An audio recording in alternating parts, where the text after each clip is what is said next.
जादू कहानियाँ।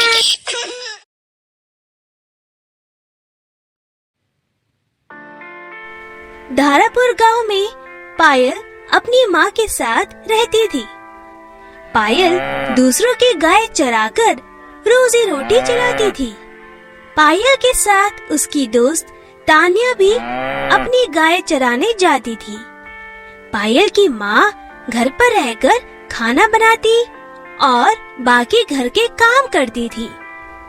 एक शाम पायल और तान्या घर लौट रहे थे तो काफी तेज बारिश होने लगी थी, जिसमें वो दोनों भीग गए और भीगने के कारण पायल की तबीयत खराब हो गई और अगले दिन वो गाय चराने नहीं जा पाई। अरे, आज तुम कितना सोओगी? आज गाय चराने नहीं जाना क्या? बेटी, आज पायल की तबीयत ठीक नहीं है तो वो काम पर नहीं जा पाएगी। अच्छा ठीक है, इससे कहना अपना ध्यान रखे। उस रोज तान्या अकेले ही जंगल चली गई। भरी दोपहर में जब वो जंगल में बैठे गाय चरा रही थी तो उसे बहुत तेज भूख लगती है। बहुत तेज भूख लगी है और कुछ खाने को भी नहीं है। नदी पर जाकर पानी पी लेती हूँ, उसी से थोड़ा पेट भर जाएगा। तान्या जंगल के किनारे वाली नदी पर गई और पानी पीने लगी। तभी उसकी नजर पानी में बैठे हुए आम पर गई। तभी उसने वो आम पकड़ लिया और खाने लगी। कितना मीठा आम है, इसके सामने तो गुड़ भी फेल है। काश ऐसा आम मुझे रोज खाने को मिले। तभी उसने देखा सामने एक बड़ा सा आम का पेड़ लगा है। अरे, ये पेड़ कहाँ से आया? कल तक तो यहाँ कुछ भी नहीं था। नहीं, ये नहीं हो सकता। मेरी ही नजर इस पर नहीं गई हो।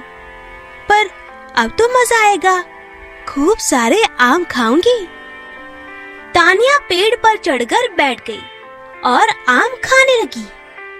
कुछ देर बाद एक बूढ़ी औरत वहां आती है और तान्या को देखकर कहती है, बेटी, ये सहारनपुर जाने का रास्ता कहाँ है? मैं इस जंगल में भटक गई हूँ। क्या तुम मुझे रास्ता बता दोगी? हाँ, क्यों नहीं, आओ मेरे साथ, आओ। तान्या आगे आगे चल रही थी कि तभी उस बुढ़िया ने पीछे से तान्या के सर पर वार किया और तान्या वहीं पर बेहोश हो गई। बुढ़िया उसे घसीटकर अपनी झोपड़ी में ले गई और उसने तान्या को मारकर खा लिया। और वहां गांव में पायल तान्या को ढूंढते फिर रही थी। काकी, क्या आपने तान्या को कहीं देखा? वो कल से गाय को चराने के बाद घर नहीं लौटी है। बेटा, वो कल से घर ही नहीं आई है। उसके घर पर तो ताला लगा है। आज सुबह ही हम वहां गए थे। हाँ, पता नहीं, कल तो वो मुझे बुलाने आई थी और आज नहीं आई। मुझे उसकी बहुत फिक्र हो रही है काकी। गांव में सभी ने तान्या को ढूंढने की कोशिश की, लेकिन वो नहीं मिली।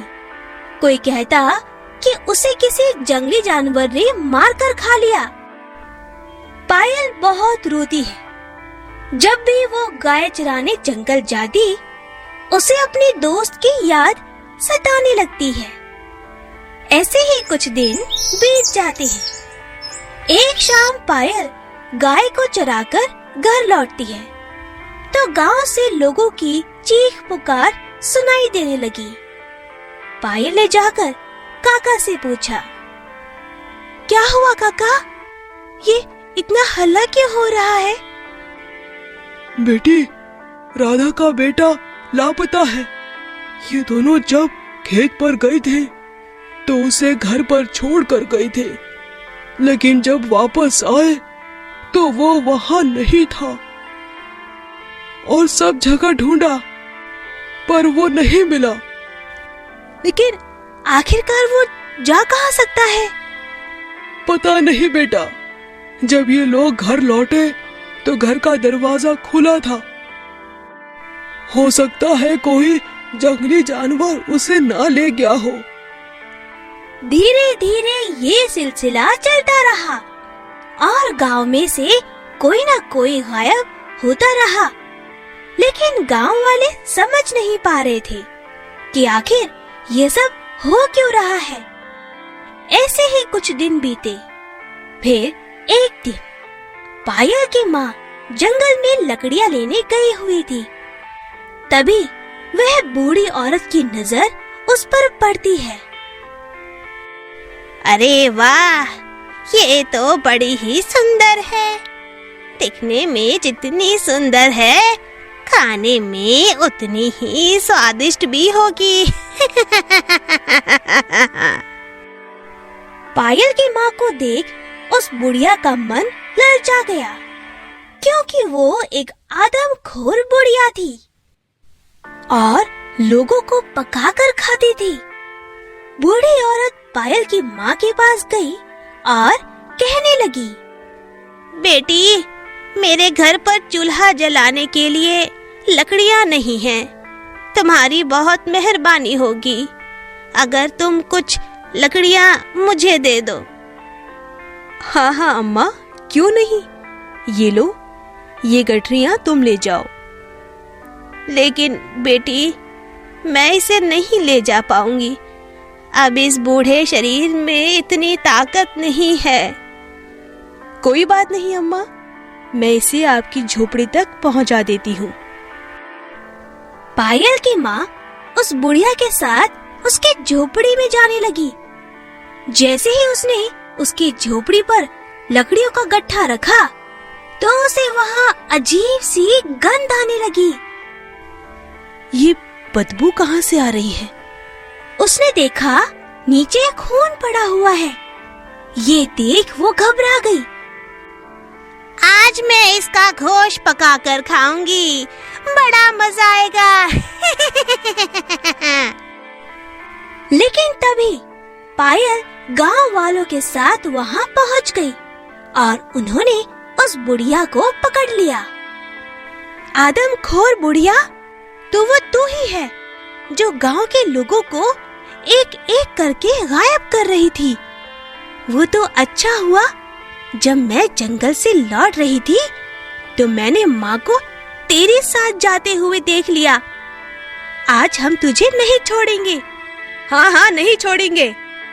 हाँ, इसने हमारे बच्चे को मारा है। नहीं, इन्हें इनकी सजा पुलिस देगी।